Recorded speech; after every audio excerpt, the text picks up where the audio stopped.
In the opening scene, we see Abigail, a 12-year-old ballet dancer, practicing in an empty theater. Meanwhile, a woman, who is actually a member of a criminal group, is plotting to kidnap Abigail. They begin making preparations, and we see that each member has a specific role. The woman is a medic, and the team's other members include a muscleman, a sniper, a hacker, a driver, and finally, their leader. After finishing her practice, Abigail heads home, unaware that she is being followed by the kidnappers. On the other hand, the hacker is already outside her house, having successfully disabled security cameras and systems. Before Abigail can arrive home, 3 kidnappers break into the house and patiently wait for her. The medic is shocked to see the bedroom because she had no idea they were going to kidnap a child, but the leader claims that there is no turning back at this point. Shortly after, Abigail arrives home while talking to someone on the phone. As soon as she hangs up,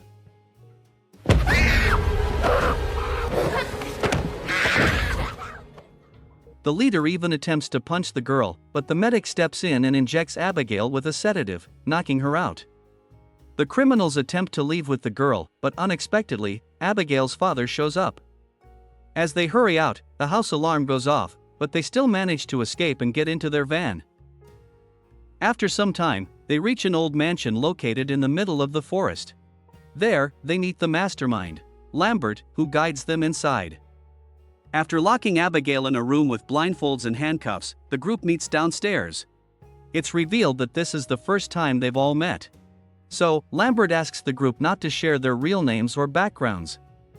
He explains that they just need to hold the girl for 24 hours until her father pays the ransom money.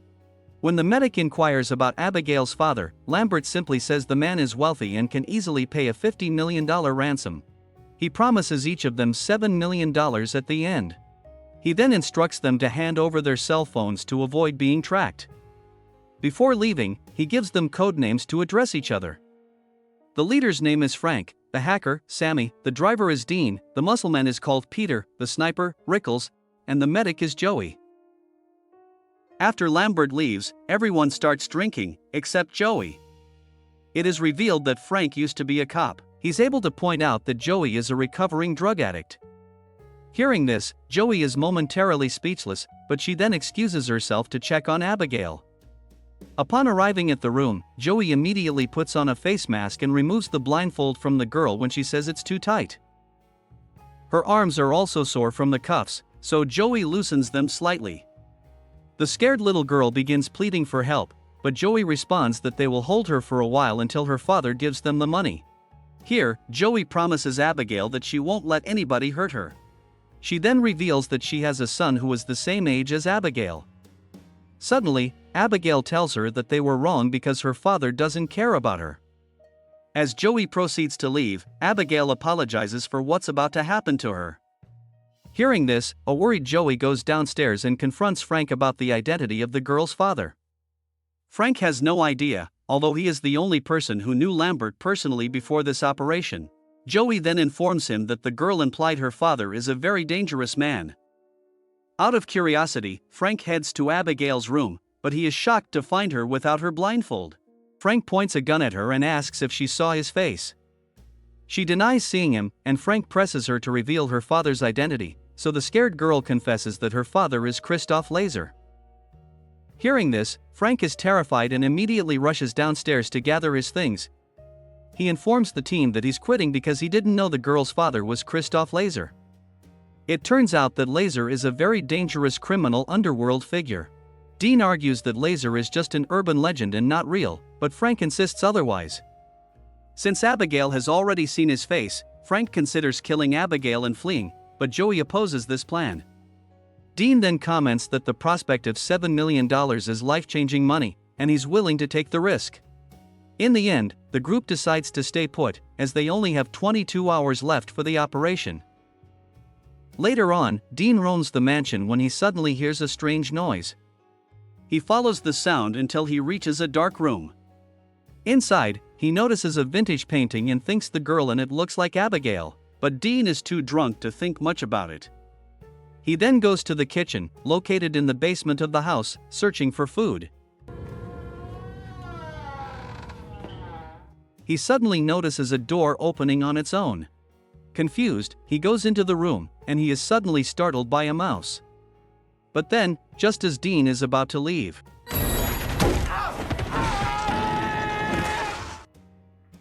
meanwhile, Sammy is in her room when she hears Dean's screams. She rushes to the basement to check on him, and is relieved to find him sitting in a chair, but his head falls from his decapitated body. Upon hearing her voice, the others rush to the scene. Frank accuses Sammy of the murder, but she claims she is incapable of such heinous acts.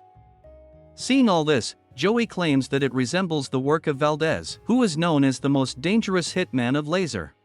Several years ago, 3 of Laser's men were apprehended by the FBI. The night before the trial, they were placed in a top-floor hotel room, guarded by numerous cops on the front door, but when FBI agents entered the room the next morning, they discovered the criminals' bodies torn apart and their organs missing. Plus, the room could only be reached via the front door and a window on the 23rd floor. The group is now terrified, fearing that Valdez may be inside the mansion, so they check Abigail's condition, and she's fine.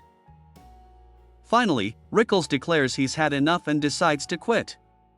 He heads to the front door, only to find another iron-fenced door blocking the exit. He and Peter do their best to break through this door, but they are unsuccessful. Instead, their attempts activate the home security system, which seals off all doors and windows. Therefore, Joey goes to see Abigail and inquires if anyone else has visited her besides herself and Frank. The girl denies it, but she appears to be terrified for some reason, and finally admits that Frank is the man who works for her father, and his name is Valdez. Hearing this, Joey is terrified. Rickles tells her that he suddenly lost his rifle, and she shares about Frank being Valdez. Rickles finds it difficult to believe because Frank was trying to flee, but Joey suggests it could be an act. They realize they cannot trust others anymore, so they decide to team up and kill the imposter. But just as Joey is about to go, she hears a noise. When she turns back, she notices Rickles standing still in the hallway. She calls out to him, but he does not respond, and she finds him severely injured, with his face ripped apart. Rickles then takes his last breath. Furious, Joey summons the group and confronts Frank, demanding to know why he brought them to the mansion only to kill them.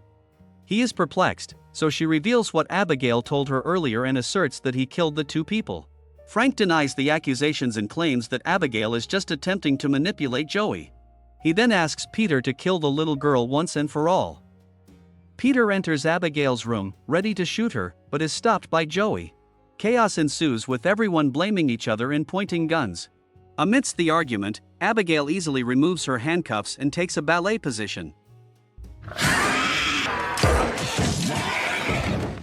She transforms into a vampire, and Frank immediately shoots her in the forehead. But seconds later, she gets up, and her wound is instantly healed. Joey starts shooting her multiple times, and luckily, the group manages to lock Abigail inside. During this, they finally realize that Abigail is none other than the infamous Valdez. They then try to figure out how to deal with a vampire and kill her once and for all. The group finds the stake to pierce the vampire's heart, but Joey is not joining them due to the risk. A while later, Peter, Frank, and Sammy go to confront Abigail, but she is not in her room. They suddenly hear music playing and head toward the sound upstairs. To their horror, they discover Abigail dancing with Dean's lifeless body.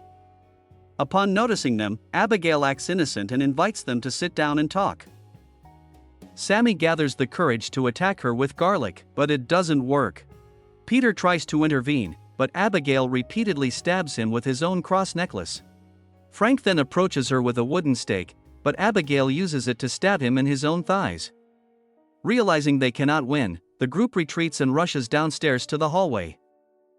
Joey laughs at their stupidity before tending to their injuries. She then informs the group that the only way to subdue the girl is to use the sedative and render her unconscious, as before. She tells the group to split up, and whoever finds Abigail first must immediately notify her. The 4 now spread out around the house, looking for Abigail. Shortly after, Sammy is attacked by a bat, which causes her to fall into a pool. And to her horror, it is filled with the bodies of Abigail's previous victims. Meanwhile, Peter is trying to remove a splinter from his finger, right when Abigail shows up. Vampire! He tries to lock himself in a room, but the vampire easily gets through the door. When he's running on the stairs, he gets pushed by Frank and falls to the ground. Frank tries to confront Abigail, but Abigail pushes him down the stairs and begins choking him, while Joey's syringe is thrown away behind the locked grill gate. Abigail almost kills Frank before Sammy intervenes, but Abigail brutally bites her hand. As things get out of hand, Peter arrives and manages to pin her to the ground, allowing Joey to inject her and cause her to lose consciousness. In the aftermath, when Abigail awakens, she discovers herself trapped in an iron cage. Sammy expresses concern about whether she'll become a vampire, and Abigail says maybe, which makes her panic. Later, she finally confesses that Lambert works for her, and she orchestrated the entire kidnapping. She says that she is going to kill each one of them since they have all tried to harm her father's criminal business. Moreover, Abigail reveals that she is over 100 years old, and then proceeds to unveil the true identities of each member of the group. Abigail discloses that Sammy's real name is Jessica, who began her career by siphoning money from her wealthy parents' bank accounts. As she became more involved in financial fraud, she targeted larger entities, including Lasers Company. She further reveals that Peter's real name is Terrence. He was a henchman for a subsidiary of Lasers Empire, but then started stealing money from the crew. As for Frank, his real name is Adam, an undercover cop who infiltrated Lasers' New York arm. When 3 of the top members were arrested, Abigail ripped them to pieces, and Adam changed his name and left town. Finally, Joey's real name is Ana Lucia Cruz, and she was a former army medic who was fired because of her morphine addiction. She went on to work as an underground doctor for shady people. One day, when she was under the influence, she accidentally nicked a man's artery while attempting to remove a bullet. This caused him to die a painful death, and the patient happened to be very important to Laser's business. Hearing this, Frank states that Abigail should have already killed them and questions why she planned the whole kidnapping. The girl replies that she enjoys playing with her food because it helps her pass the time. She then declares that whoever helps her out of this cage will have their life spared. Without wasting time, Peter attempts to free her despite being warned, so Joey shoots him. The others then leave to tend to his injuries, while Frank stays behind to look after Abigail. Afterward, the vampire girl attempts to manipulate Frank into releasing her, but he remains resolute. He agrees to consider her offer only if she provides information on how to escape. She then tells him about a secret door in the library. She instructs him to push the bookshelf on the right wall, using the book titled "And Then There Were None," which will reveal the door. Frank is pleased, but he still refuses to open the cage door. This enrages Abigail so much that she easily destroys the cage door with one blow and begins attacking him. At this critical moment, Joey arrives and breaks open the boarded windows. This exposes Abigail to sunlight, which appears to be harmful to her. Her hand is blasted, and she starts screaming in pain. Frank and Joey take advantage of this opportunity and rush to the library with the others. They notice the sunlight coming from a particular window and decide to stay there. Sammy is also relieved that she's not transforming into a vampire. Meanwhile, Frank takes out the book that Abigail mentioned, but nothing happens, and he realizes he has been duped. The group grows increasingly concerned as they realize they are only safe until it's dark. Just then, Sammy suggests that they simply locate and deactivate the power source, which will turn off the devices. The group agrees with the plan and splits up into pairs to search for the power source. Sammy and Peter head in one direction, while Joey and Frank go in another. Shortly after, Sammy, who had been bitten earlier, hears the music played by Abigail. Unfortunately, her vampirism takes over, and Abigail begins controlling her like a puppet. Peter, who was inspecting a wall, is shocked to find Sammy suddenly vanishing from his sight. Sammy reappears and viciously attacks him. After ripping his neck apart, she begins doing a ballet dance, copying Abigail's movements. When Joey and Frank arrive, Sammy tries acting normal and claims that Peter is injured and needs help. However, the duo realizes that something is amiss and immediately runs away, with Sammy chasing after them. They soon return to the library and find shelter under the sunlight. And when Sammy is about to attack, Joey directs the sunlight toward her, causing the vampire's body to immediately break into pieces, resulting in her death. Moments later, the secret door of the library opens, and Joey and Frank walk into the hallway. They soon hear a sound from a room, and then discover a control room with Lambert inside. At this point, they realize that he is a vampire as well. He reveals that Abigail turned him into a vampire 2 years ago, forcing him to lure her father's enemies to their deaths regularly. He then tells Frank that he has had enough of being Laser's puppet, so Lambert makes a deal with Frank to transform him into a vampire. The plan is to kill Abigail together and then go after Laser. With this, the duo can enjoy the spoils of the entire empire. Frank immediately agrees, and Lambert knocks Joey out. He then wastes no time and bites Frank's neck to turn him into a vampire. He also lets him drink his own blood to make him powerful. When Frank finally turns into a vampire, Lambert orders him to kill Joey. But then all of a sudden, Frank plunges a stake into Lambert's heart, causing him to break into pieces. When Frank is about to kill Joey, Abigail suddenly shows up and tries to attack him. However, he retaliates by sinking his fangs into her neck, draining her of all her power. Meanwhile, Joey seizes the opportunity to deactivate the security system of the house and swiftly grabs her cell phone. She makes a run toward the secret door that was previously opened, only to find it locked now. Realizing she may meet her demise soon, she leaves an emotional voicemail for her estranged son. In the meantime, Frank catches up to her. Driven mad with power, he vows to turn Joey into a vampire so she can serve him. Following this, he begins throwing her around violently. He then chucks her from the second floor, but fortunately, Abigail appears and catches her. The girl explains that she feels very weak and asks for her help in defeating Frank. Abigail promises she'll let her go to see her son. Joey agrees, and they both join forces against him.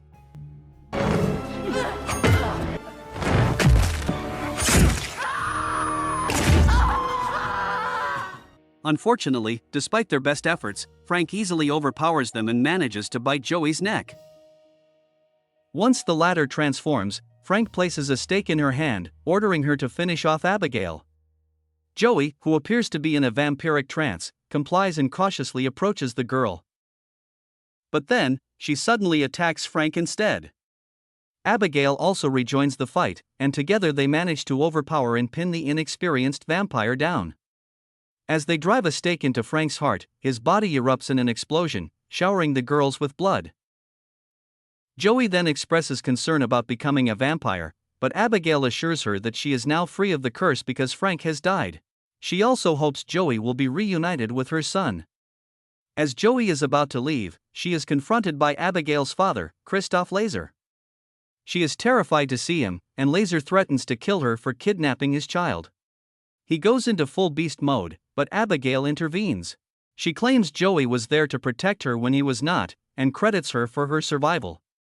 Surprisingly, Laser is moved by this and kisses Joey's hand before telling her to leave.